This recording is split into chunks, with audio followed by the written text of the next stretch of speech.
Coming up on Mountain News this morning, the search for a COVID-19 treatment continues as the Kentucky Blood Center reaches out to recovered patients for blood donations.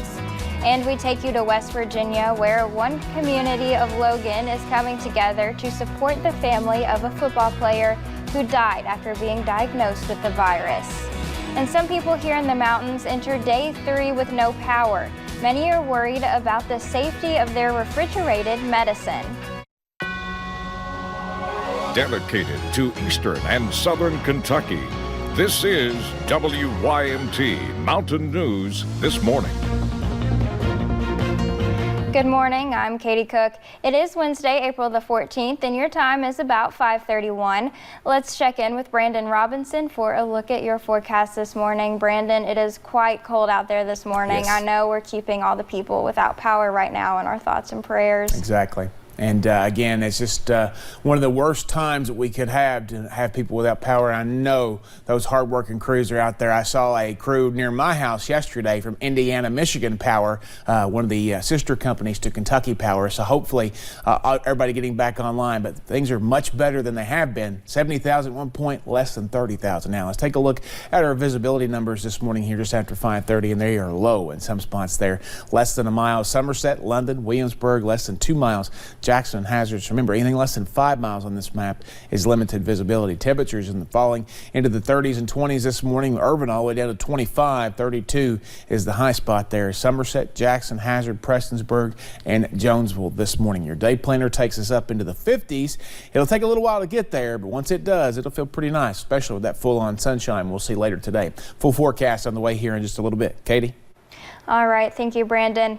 11 more Kentuckians have died from the coronavirus. Governor Beshear is asking everyone to honor and remember all 115 people who have died from the virus in the Commonwealth. Last night, the governor announced 177 new cases in Kentucky. More than 2,200 Kentuckians have been infected total. But the governor says 653 people have recovered since their diagnosis. Well, recently there has been a call for people who have recovered from COVID-19 in Kentucky to donate their plasma to help other coronavirus patients. The Kentucky Blood Center has seen more than 100 people reach out about donating. The Kentucky Blood Center told us yesterday that they have had 123 people submit their information to be considered for a donation. And the Blood Center has actually collected plasma from 4 recovered patients. To see if you are eligible, go to kybloodcenter.org. Officials in Floyd County announced the county's first case of COVID-19 yesterday afternoon.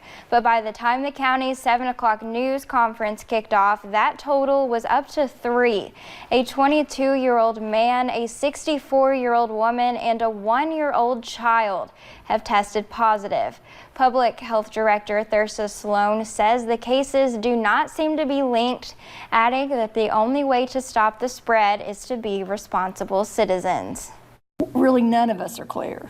We have to all be cognitive of the signs and symptoms and monitor ourselves, because you really, at this point, have no idea where you could pick this up.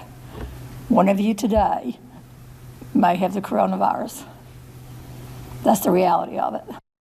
Sloan says the health department will now begin looking into the exact numbers of tests completed and tracking the patient's progress for future updates. A person living at a Jackson County nursing home has died from COVID-19. 40 people at Jackson Manor have tested positive for the virus, including 21 residents and 19 staff members. Jackson County Judge Executive Shane Gabbard says the community is stepping up to support the nursing home. Every night for the next 2 weeks, a different church has volunteered to hold a drive-up prayer service at the home. And in West Virginia, the community of Logan is experiencing the tragic effects of the COVID-19 virus after a young football player died after testing positive. 25-year-old Teddy Nelson died at Logan Regional Medical Center on Saturday after fighting off symptoms of COVID-19 for 2 weeks. Friends say Teddy was the perfect name for the 2013 Logan High grad, a gentle giant who never skipped a chance to lend a helping hand. Teddy bears are stacked up outside the high school, paying tribute to the football player who touched the lives of so many. To lose a kid that's 25 years old, that hadn't even got to live his life to the fullest, laying in a hospital bed alone, quarantined to where no family, no friends could come visit him in his last hours. It is real. On Saturday, with just 2 hours' notice, 40 to 50 people hopped in their cars and drove by his mother's house, honking their horns, letting her know that she was not alone. His family says they hope the community will continue to keep her family in their thoughts and prayers. While many are still without power and trees still litter yards around Whitley County, one family is just thankful they are no longer trapped by those trees.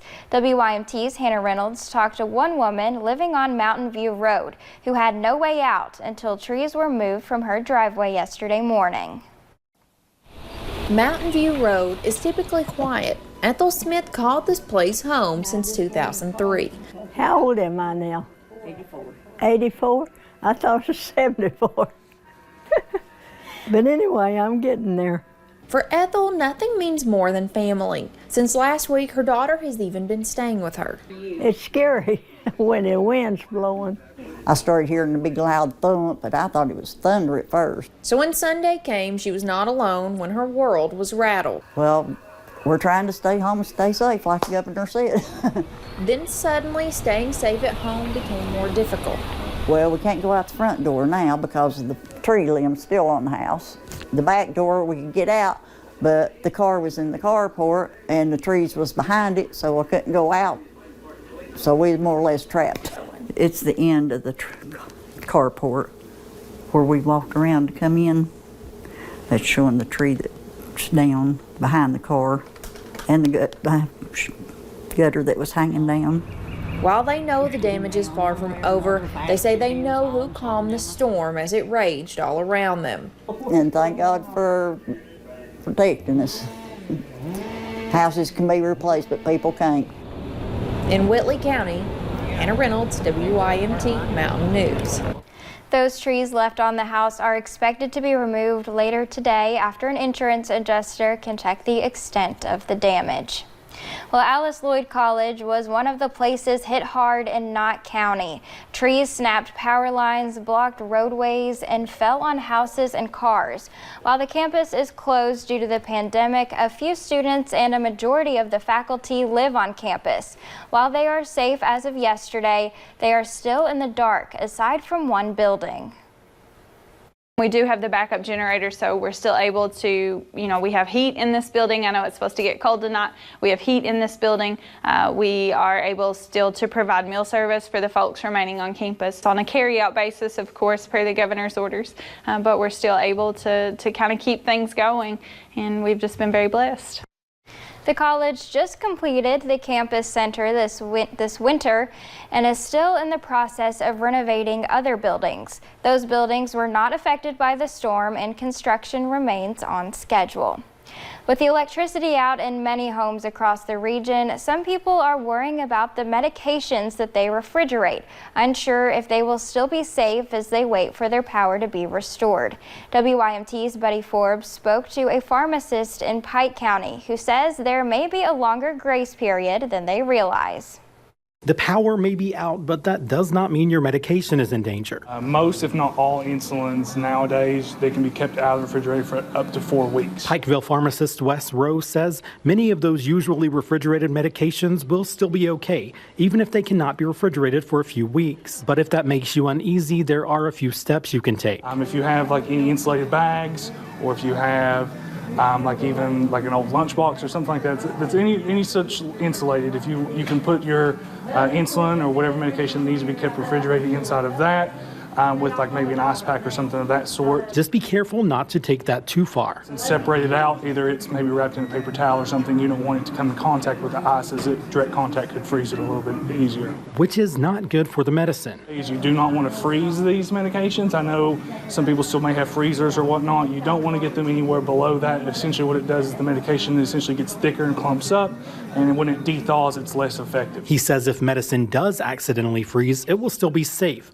but will likely likely have less of an impact. I would just contact your provider and check your blood sugar a little bit more often than you usually do, just to make sure you're still in the range that you need to be in. And he says not all medications follow these guidelines, so make sure to do your research. There are some exceptions, so just always call your pharmacist, call your provider, check with them just to double check. Even if it requires an extra phone call.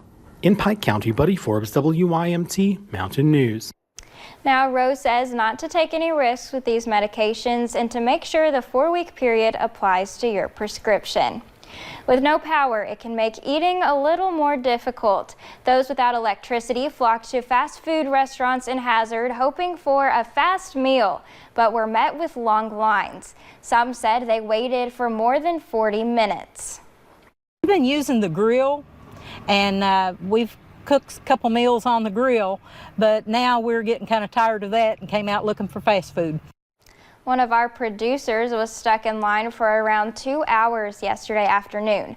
But with more people now getting electricity in and around Hazard, the lines did not look as bad last night. Outages across the region did not only impact people at home, but also schools as they continue to feed their students at home during the coronavirus pandemic. Power outages led to a few different obstacles when trying to keep kids fed, food supply, and people who are available to work. Many are having to focus entirely on cleanup efforts, which are still underway, and a lot of food kept in fridges or freezers may now have to be thrown out. Karen Sandlin, Food Service Director for Knott County Schools, broke down those realities for us yesterday.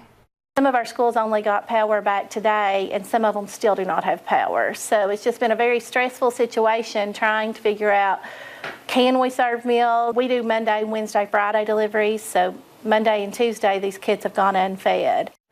But throughout the uncertainty, one thing remains. Folks are doing everything they can to help students in these trying times. Just ahead on Mountain News this morning, we'll show you how Google is honoring a range of workers responding to the COVID-19 pandemic. We finally get a break in the action for the next couple of days weather-wise, but a new system is likely to head toward us as we head toward the weekend. I'll have the latest forecast in about 3 minutes.